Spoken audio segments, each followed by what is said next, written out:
Yo, anybody in here? Nobody's here.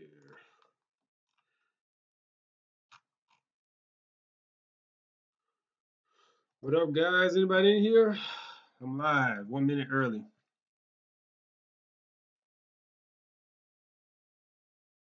All right, yeah, there we go. That's what I needed.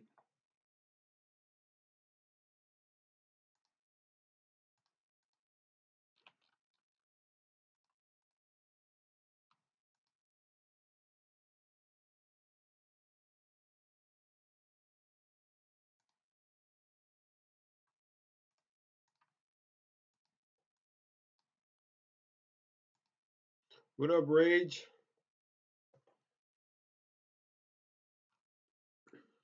What up, Lowell? What's up, guys? Sorry, I'm trying to find something. I was watching this video earlier. This dude right here, the nature of fishing. Yeah, this rain needs to stop. Somebody please make the rain stop. Anybody can make the rain stop. I'm begging you. I haven't been fishing in a few days. Anybody watch this guy right here? Check him out. Nature of Fishing. He makes some really good informational fishing videos. Kind of like John Miller, another local guy down here. I don't know if y'all follow John Miller. If you don't follow John Miller, go follow him. But today I'm gonna talk about line selection. I don't know when the last time y'all talk about line selection. No, I haven't found anything fishing related this week. I haven't been fishing. Haven't been fishing since what was that? Saturday maybe. No, before Saturday. I don't know. It's been so long I can't remember now. First world problem. I kind of shifted my focus from crappie though, Harold. I got some other fish I need to catch. I got a couple tournaments coming up. We're gonna be fishing a tournament in the IFA Kayak Tour, and then I got another tournament coming up in Saint Bernard Parish, a trout challenge with the Bayou Coast Club. So I think my sac-a-lait fishing season is over already before it even started. Were any of y'all able to get out this weekend? Anybody got out this weekend and caught some fish?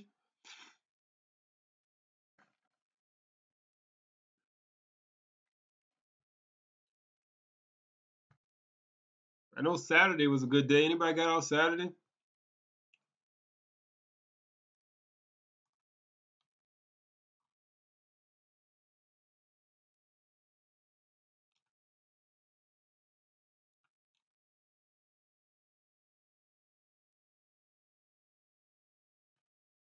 Who else is in here? Everybody, shout! Let me know you're in here. Welcome back, Jeremy. Who else I missed? Nate. I know I've been boring y'all with the boat repair videos lately. I'm gonna have to get some fishing done and get some fishing on film. I'm gonna try to go tomorrow. Looks like we're gonna have a little break tomorrow. We're gonna have a lighter south wind, so I'm gonna try to sneak out in the kayak tomorrow and see what I can do. But today I'm gonna talk about line selection and why it's important, because it is. Oh, Nate, I might be able to help you out on that if that's a problem. Jeremy been catching bass in sac-a-lait on the North Shore. What's up, Last Star? What's up, Christopher? Do I ever use Slick 8? No, I never tried Slick 8. I've seen it. I picked it up one time. I was about to get it. I never used it. But Slick 8 is I don't know. Who makes that? Daiwa or something like that? I don't know. I usually use I'm partial to what's that? Spider wire. I like the what's the other line I use? I use that cheap little Academy catfishing line. It's lime green. It's like $8 for like a spool. Same price of the same size spool in Power Pro, it's like $16. You get it for like half price Academy line. It's kind of rough, but I like the rough. I like that rough texture. It cuts through the grass better. Power Pro makes the Slick 8. Yeah, see, that's I don't know. I never tried that one. I like the Spider Wire. Power Pro is good, but sometimes you don't want to use braid. I was just looking at I was looking at the guy I was showing you. He brought up a good point. Is that braid is very light. Braid has very little mass and it floats. And so if you're fishing on a real windy day, your braid will get blown around when you're casting a lighter lure, and so you won't be as accurate as you need to be. So you need to be using a fluorocarbon line, and because fluorocarbon is denser and it sinks, so you'll have less bull in your line if you use fluorocarbon. It'll it'll make fishing finesse tactics in the wind a lot easier. Which is what we have right now is a lot of wind in the springtime. The wind always blows like 7 different directions in a day, and it's usually blowing like 25 miles an hour. Power Pro, Power Pro, Power Pro. Yeah, you can't go wrong with 30-pound Power Pro in the marsh. You can catch pretty much anything that swims in Louisiana and the inshore with 30-pound Power Pro. That's usually what I use. I use 30-pound braid. Uh, like I said, I prefer the spider wire Invisalign, I think it's called. I can't even remember the name of it. I had to go out and get it and look at it. But I always tie leaders. How many of y'all use leaders? How many of y'all just tie directly to your lure?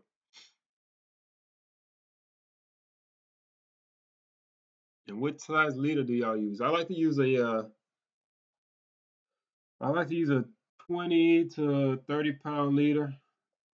And every now and then I'll switch to a 15-pound leader if I'm trout fishing, like clean water, like Lake Pontchartrain on the trestle, or fishing Hopedale maybe. I'll switch to like a 12, 15-pound leader, monofilament, or fluorocarbon sometimes. Because that fluorocarbon and the monofilament, that'll give you that stretch and that extra resistance against rubbing against the pilings and the rocks. Whereas braid, that Power Pro, I don't know how many of y'all have experience with this, but if you get caught on the like oysters and stuff, Power Pro will pop faster than monofilament. 20-pound fluorocarbon. Yeah, fluorocarbon is good leader material. It's a pain in the ass to use fluorocarbon on the spool, but yeah, the higher fluorocarbon is real stiff, Harold. So yeah, 12-pound and under is gonna give you a good. It's not gonna coil up on you too much. Anybody spool their reels with fluorocarbon? I've been fishing with lighter jigs, and I've been trying to fish spy bait, which is like a suspended lure that swims at a certain depth, and fluorocarbon has been giving me nothing but headaches. What's up, Vic? What's up, Mark? What's up, Colin? Vic said 30-pound fluoro for spinning, 12-pound for bait casters, and 30-pound big game for lead. See, Vic, you're doing the opposite of what I do. When I fish a spinning reel, I usually use the opposite. I use a lighter line for spinning reels, and I use a heavier line for my casting reels. I find that the heavier line on the casting reel doesn't backlash as much, and on the spinning reel I'm able to cast a lighter line. I usually use like a 15-pound braid or like a 12-pound monofilament on my spinning reels, and I'm able to cast a lot further. Should use a 20-pound mono leader with a double uni knot on 30-pound braid. Yeah, that's usually what I do, Nate. A lot of times, like most of my bait casts are spooled with 30-pound braid, and I'll run a 20-pound mono leader, probably like 2 foot, 3 foot mono leader with I use an Alberto knot though, which is simpler. I used to tie a double uni, and then I started having trouble with it slipping on me, so I switched to Alberto. I haven't had trouble since. What's the argument for not using a leader? It depends on what lure you're using though. If you're using braid with a top water, then you're gonna have trouble getting your lines tangled up all day long. Your line is gonna tangle up on those treble hooks and be a waste your time all day. But maybe if you're fishing I don't know, bass fishing maybe, no leader, so you have less chance of a leader not pulling. Colin, what's the reason for not using a leader? Let us know. What's the argument? I want to argue. What else I wanted to? What else I knew about the line? Oh, something interesting I learned is that fluorocarbon. I was always told that fluorocarbon didn't have that much stretch in it, but fluorocarbon and monofilament line have about the same amount of stretch. They'll stretch out about 30%. So at 10 feet of line will stretch out 3 feet. So yeah, right? Yeah. So that's pretty interesting. So if you're using fluorocarbon, you're going to get stretched, but fluorocarbon doesn't have the abrasion resistance. Like if it gets nicked or if it gets kinked, it'll pop really easy. So a lot of times when I'm tying my leaders and I'm planning on fishing a trestle or oysters or rocks, I won't use fluorocarbon. I'll use monofilament down here. But fluorocarbon is also known for being um, really clear. It's very very hard to see about it from the fish perspective. FG knot. I only tie FG knot when I'm using high diameter lines, big diameter lines. So when I'm like, I'll tie a FG knot when I'm using 80-pound braid to 50-pound, no, 80-pound mono to 50-pound braid. Then I'll tie FG knot. Otherwise, I don't feel like I need the extra strength that the FG uses. I use an Alberto for everything like inshore. I'll use an Alberto. Quick connect clips to lures. I feel like certain lures it wouldn't matter. Like if you got a big top water on, if you got a rattle trap, maybe your quick connect is not gonna affect it as much. A gold spoon, stuff like that. But if you're gonna fish something that's finesse, like a suspending jerk bait or a mirror lure, suspended mirror lure, or something like that, you don't want to add any weight to the nose of that bait. It's gonna affect the action of it. You want it to sink at the rate that is prescribed. Or that it's made to sink at. That's going to give you the best action and the best chance to catch fish.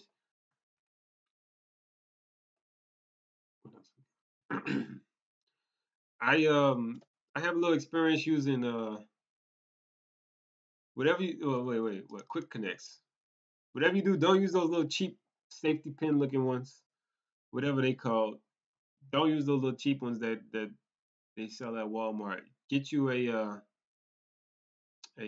tactical Angus power clip or a Norton speed clip, I think they call it. The tactical angler's power clip looks like a little paper clip, and it's pretty heavy duty.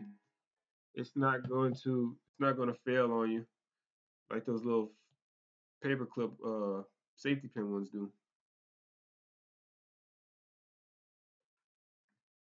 What else we going to supposed to talk about?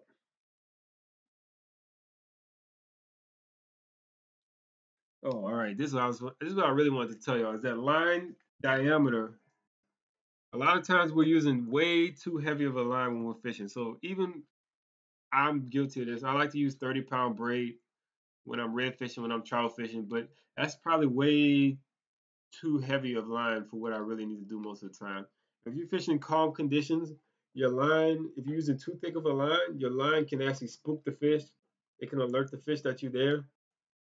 If like when you're casting out, when your line hits the water and slaps the water, if you have a thicker line, it's gonna make more commotion, obviously, right? And that could easily spook fish. A lot of times when I'm sight fishing, I noticed that something I'm doing is not working where I'll throw it in there, especially on days when it's real calm and I can see the fish real well. I'll throw it and it'll spook before my lure could even sink in front of their face. And I've been looking for answers for this, and I'm thinking that maybe it's my line. It's too thick. So yeah, when you think about it, when you're working a lure, and you're moving it, and the commotion that the line makes, it's something that people don't often even think about. Is that the line is thick, and it could tip the fish off to what it's doing. Maybe they don't see the line, but they can feel the vibrations, and they can feel the extra motion that it's causing. So when you're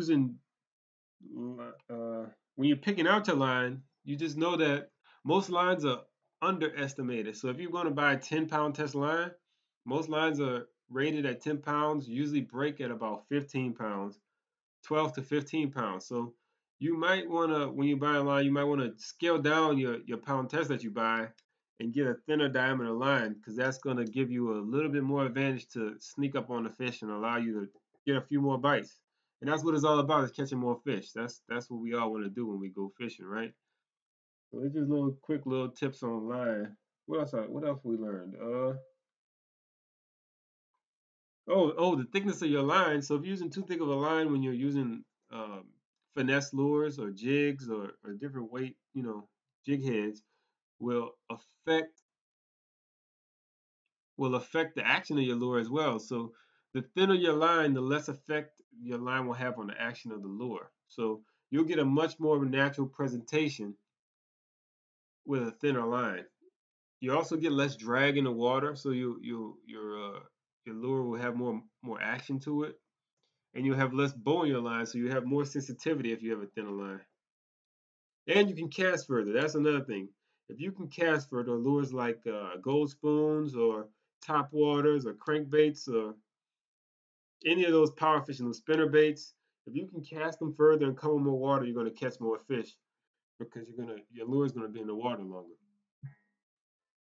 But yeah, if you set your drag, if you have your drag set properly, like Lowell was saying, you can fish a lighter line and have just as much success.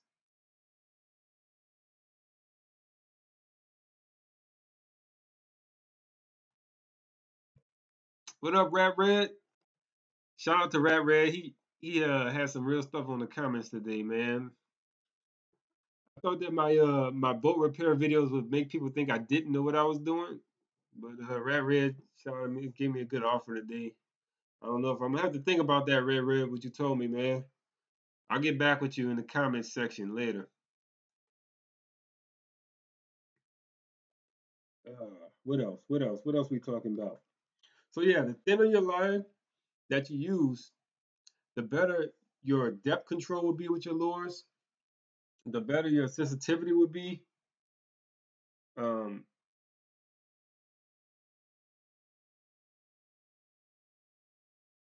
and the better your presentation will be, because your lure will be doing what it's designed to do. It's not going to have that extra resistance of what a higher surface area line would do to it. The only downfall to using a lighter line is that if you're targeting, let's say, redfish on the rocks, they're going to be able to break you off a lot easier. So you want to still match your lures to match your line weights to the fish that you're targeting and to the type of cover you're targeting. So if you know you're going to fish a wide open pond that doesn't have much structure, much many things to break you off, go ahead and use that lighter line and fight the fish a little bit longer. You're going to get more bites, and that's what it's all about when you're going fishing. You want to get more bites, you want to catch more fish. But if you're going to go fish the Mr. Go Rocks, you probably want to bump it up to 30-pound braid or 30-pound or 20-pound monofilament. You want to bump it up and have that extra abrasion resistance, because that thicker line is going to give you more wear and more chances to rub on a rock or oyster and not break off. When using a thin line, it's obvious you get a little less forgiveness on that. And that's also coming into play when you're buying line. If you buy a line and it says what is it? Hold on. So if you buy a line that says it's smooth casting or long distance or stuff like that, that means it's going to be a softer line. That means it's going to be more supple. That means it's going to spool onto the spool a lot smoother and easier, and it's going to be a thinner line, right? Like Rat Red is saying, it's going to be a thinner line. So you want to if you're looking for finesse action, lighter baits, you want to go with a softer line. That's gonna help you cast further. That's gonna help you work a lighter lure. But if you're looking for if you're shopping and you see one that says like heavy duty, extra tough, abrasion resistant, it's gonna be a thicker line. So that's gonna be that's how companies build in all these different attributes to the lines. They just make it thicker or thinner, and that's also gonna up the test strength of the line. So if you're getting like heavy duty, extra tough stuff, whatever it's called, it's gonna be a thicker line, and that's gonna affect your casting distance. It's gonna affect your lure action. But if you're fishing around docks and trees and stumps and all that, you may need to go with that. What else we was talking about up here? What else I learned about today? I don't know. The reason I got on this tangent is I went sockeye fishing at this bank spot, and I was talking to a guy, and he said he used 30-pound Power Pro for everything. He catches redfish with it. He catches sockeye with it. He catches everything. And I noticed that he was out there fishing. He fished longer than anybody else fished that day. He fished longer than anybody else out there, and he only had 5 sockeye to show for it. And I was trying to explain to him how, yeah, it was cool because Power Pro is expensive. It adds up if you got to buy 5-pound test for sockeye, and you got to buy a 30-pound test for redfish, and 15 for trout. But in the long run, if you're really serious and you want to catch fish, you're gonna have to differentiate your tackle a little bit and specialize a little bit. Especially if you want to use lures. Is there a benefit to using different colors? Yeah, good question, Christopher. Good question. So, yeah, the benefit.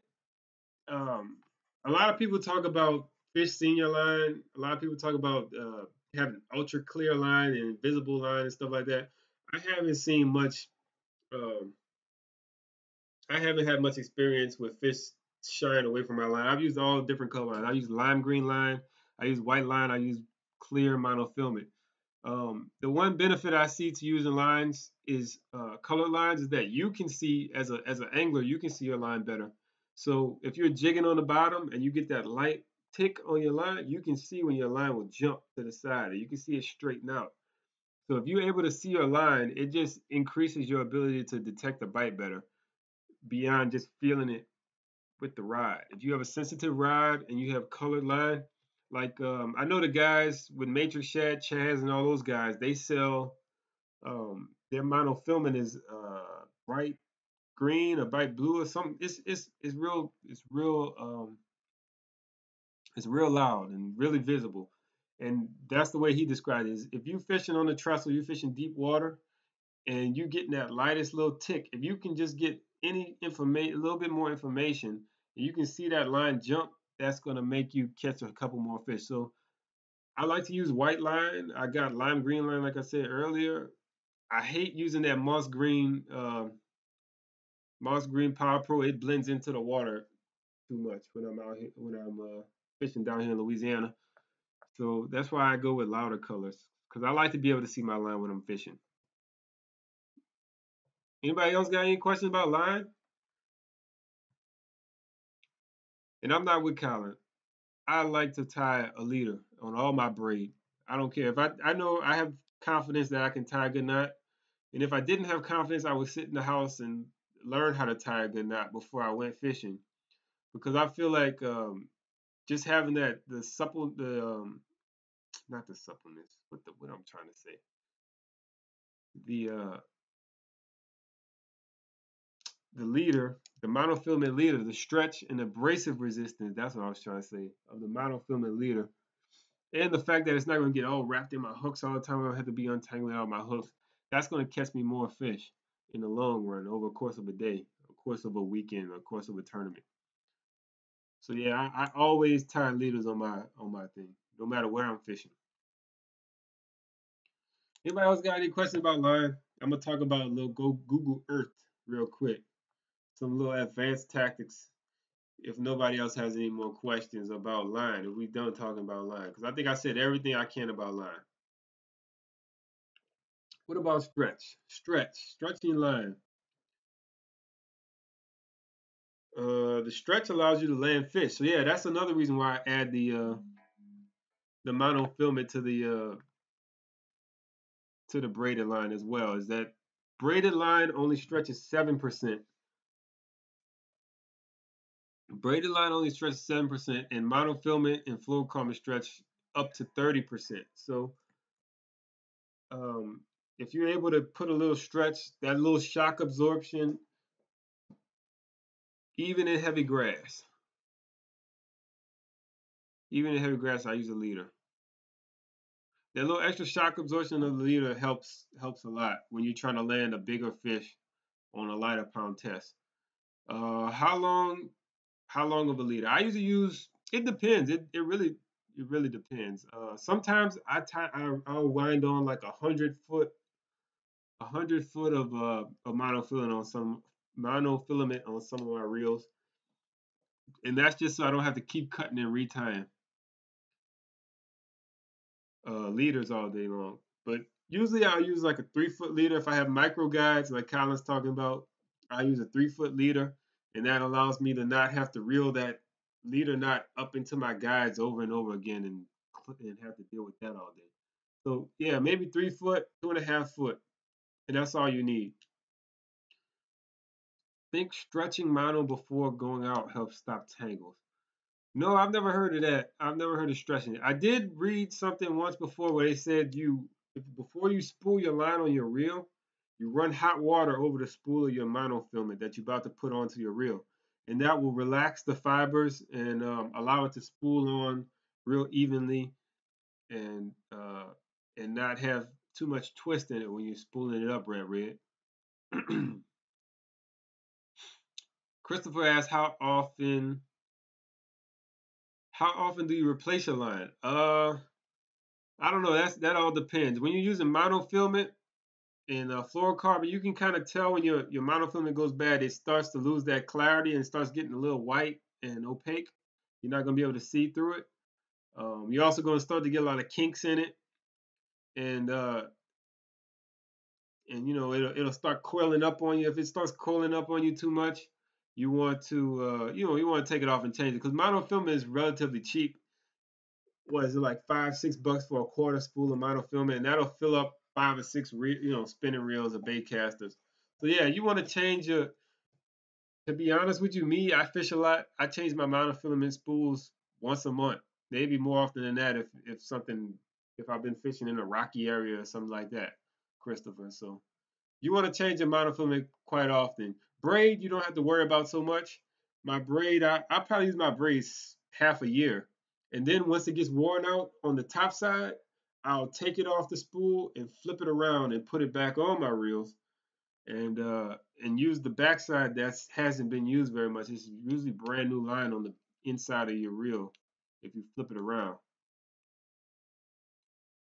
Yeah, Josh. $8 for 1,100 yards of mono. You better change the mono every time you go fishing if you want to. It's not that expensive. Oh, who keeps texting me? People keep texting me. They don't know I'm working right now.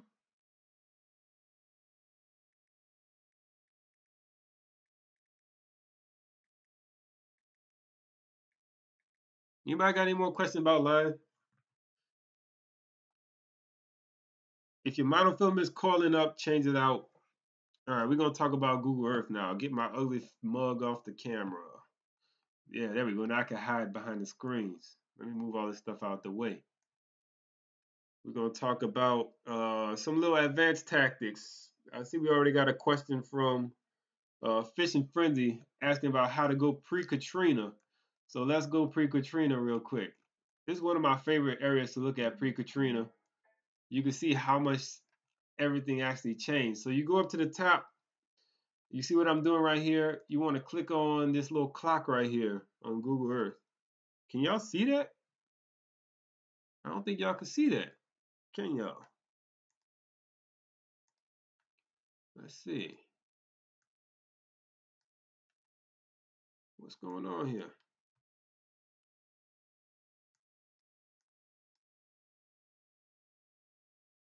Oh, I'm tripping now.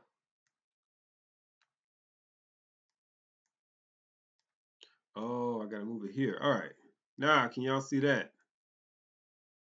Now you can see the tabs and all that, right? Now you can see can you see the clock now? All right. I think we're good now, right? I just had to make a little quick adjustment.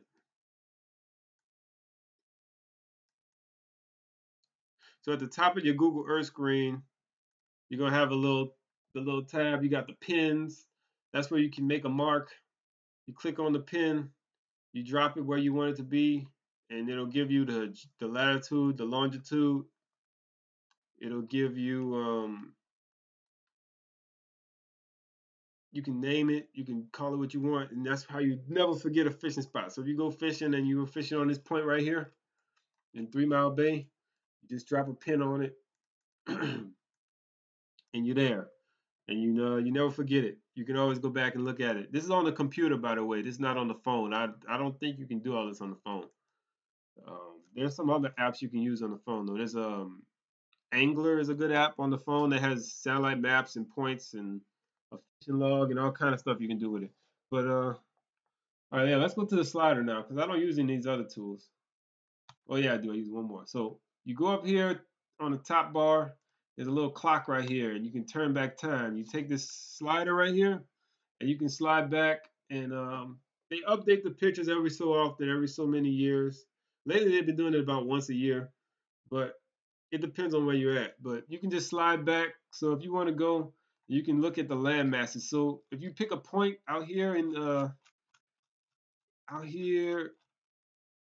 Biloxi Marsh, way out here in the outside, just pick a point out here. You can see how they erode and how they change. So like right here is an interesting spot where you see where it's breaking up and it's starting to erode. So if you go now to 2015, none of that stuff is there anymore. So if you go back to 2010, there's this big point out here. And so when you're on here looking for fishing spots, you look for stuff like this where this was a bunch of land here now, and now it's all gone. So that's pretty much going to be a reef. Everything, the only thing that's going to be left is all the hard oyster shells, the wood, the hard structure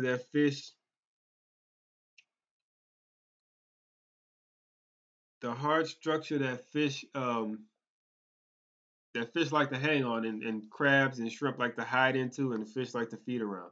So if you slide back like before Katrina, this is 1998. Let's see. 2005, that's after Katrina. But you can just see how much the land changes. And you can just see how it's helpful to find good fishing areas if you're able to slide this slider. You can just see where land was, where oyster beds are. You can also go to times when the water was low that weren't so long ago and see little things pop up. Here, let me turn my spots on real quick. Hold up, hold up. I'm about to show something to you. Just it.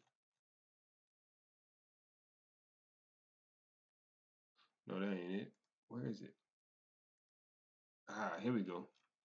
So this area, I've done a lot of Google Earth scouring of it, looking for little hidden points, and I gave them like little different names just to jog my memory and remind me of what I saw. But like, let's see, this one right here, I call this one Reef Maybe, because if you go back on the slider, did I type when it was? No. You go back on the slider,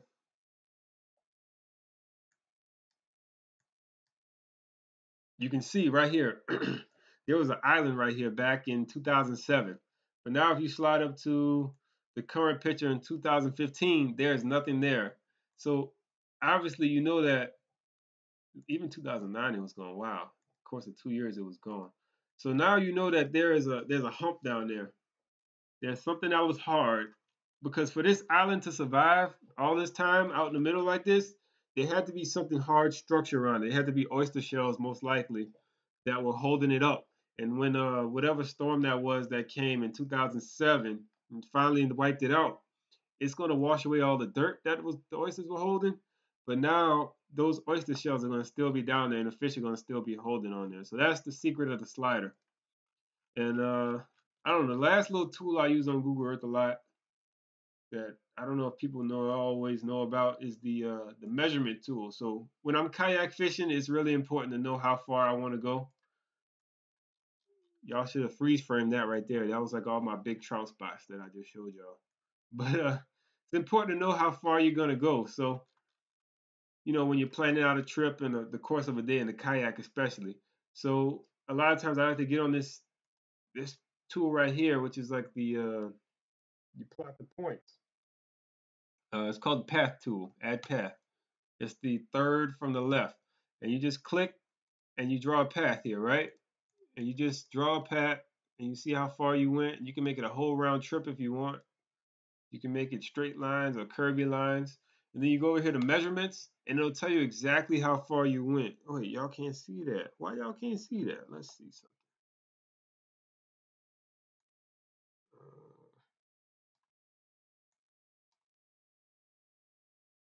Here we go. So you can see exactly how far you went right here in the tab. So you go over. Usually when it pops up, you can just click here, draw a path where you want to go. So let's say we're going back here, down here and around and back up the canal back here. So if you click on this tool, you draw the path, you click measurements, that's 2.23 miles. So that's a good way to estimate a trip and figure out how far you want to go, where your spot is, and just figure out what you can hit in the course of a day. So y'all still with me? Anybody still here? I feel like I'm just rambling on about stuff people already know about. Anybody? So yeah, Colin's got a good tip right there. Fish the spots that haven't changed much. So this area right here is pretty solid marsh. And in the wintertime, you want to look for deeper water. So these areas that haven't changed much on the slider are the deeper bayous that have been cut over the years and are still holding their channels and moving a lot of water through them, so they're going to be deeper. So yeah, that's a good tip. Anybody got any questions about Google Earth? Anybody got any stories they want to tell? Let me know about some fish y'all caught recently. What's the best fish y'all caught recently? Who's ready for the springtime fishing? Anybody still here? Did this shit freeze on me? Man, it's been like 30 minutes. So I'm gonna hop off if nobody's got any questions. I got some stuff to take care of. Gotta edit that next boat repair video. Y'all been watching the boat repair videos?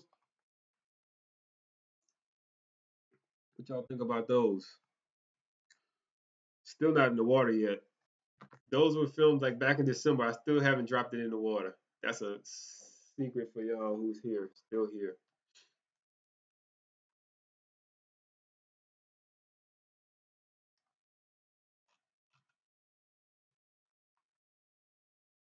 All right, guys. Well, I think I'm gonna hop off now since it looks like I killed all interest in fishing today. Hopefully this weather clears up. Hopefully, what size line do I use for socklet? I use 6 or 8 pound test most of the time. That's what I'll use, Josh. Um, Real thin diameter line. You don't need nothing heavy for socklet, especially when you use the right hooks. If you use those little hooks, if you use those little socklet jigs, the hooks bend really easily before you even pop 6 pound mono. So you could probably use 4 if you wanted to. String, I love string. I use the real the string low vis green. That's what I came up on. When I'm opening up a shop, a boat repair shop, I don't know, man. I don't know. It kind of drives me crazy. Oh, I want to show y'all this too before I get out of here. What up, Naya? I want to show y'all I got new stickers. Look for those at a boat launch near you coming soon. Wait. Yeah, if y'all want to get some, holla at me. I guess we'll do 2 for $5. I'll ship them to your door. Gotta send me a private message on Instagram or Facebook, or I don't know if you can send me a private message on here, but yeah, we got the new stickers in, so let me know if you want one.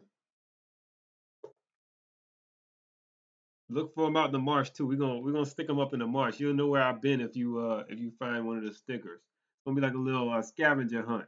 Maybe we'll have to get some prizes for people who find the stickers in the marsh. But all right, guys, I'm gonna log off now. It's been real. Let me know what y'all want me to talk about next week. I'll maybe y'all got some better ideas than boring line selection. Something interesting. We'll talk about some spring fishing maybe. I don't know. What y'all want to talk about? Drop it in the comments below.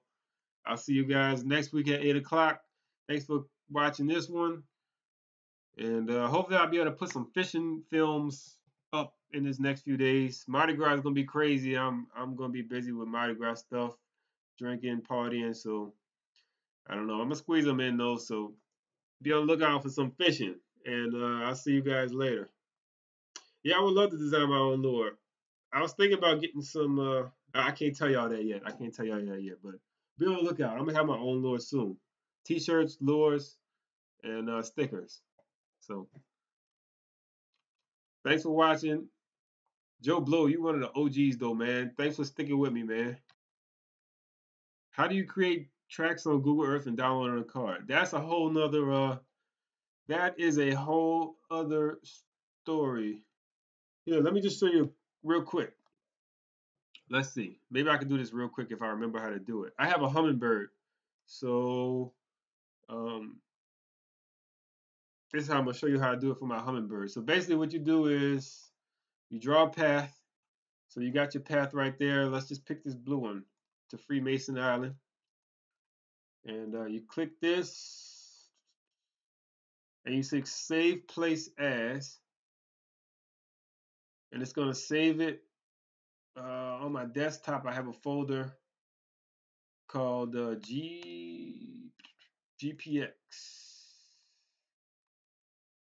No, KML. You save it as a KML. So then you save it as a KML file. You save it there, and then it's going to be just a file on your desktop, Fishing Frenzy. So you click save, and then you go back to this folder here. Wait, where am I now? Boom, boom, boom, boom, boom. Hold on 1 second, man. I'm trying to do this real quick if I remember how to do it. I haven't done this in a while. All right, so go back to your desktop. You got your KML folder. Then you go to this website called GPX to KML. Then you go to that. Then you go to this site right here, and then you convert the file that you just saved off of Google Earth. So you really want to go KML to GPX, right? Then you choose the file off your desktop.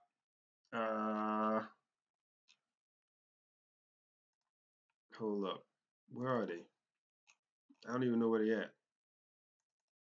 So you pick that, and then you press convert.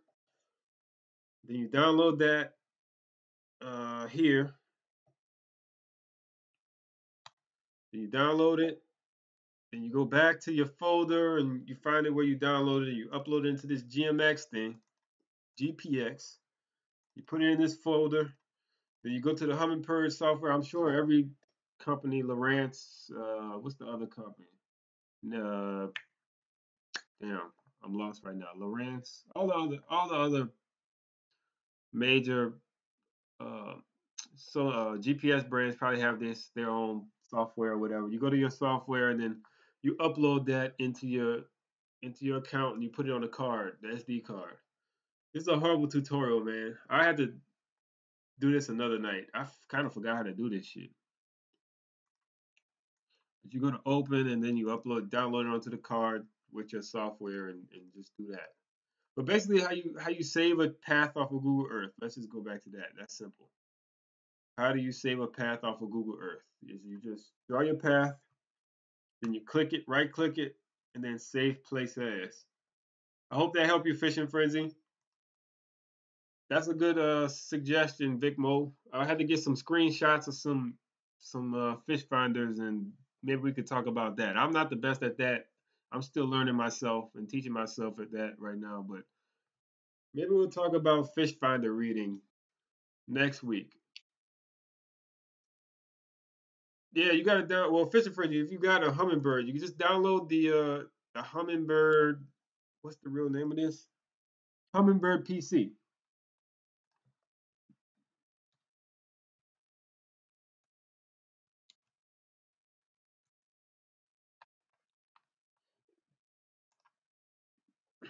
Hummingbird PC. And there's also a bunch of other YouTube videos online right now where you can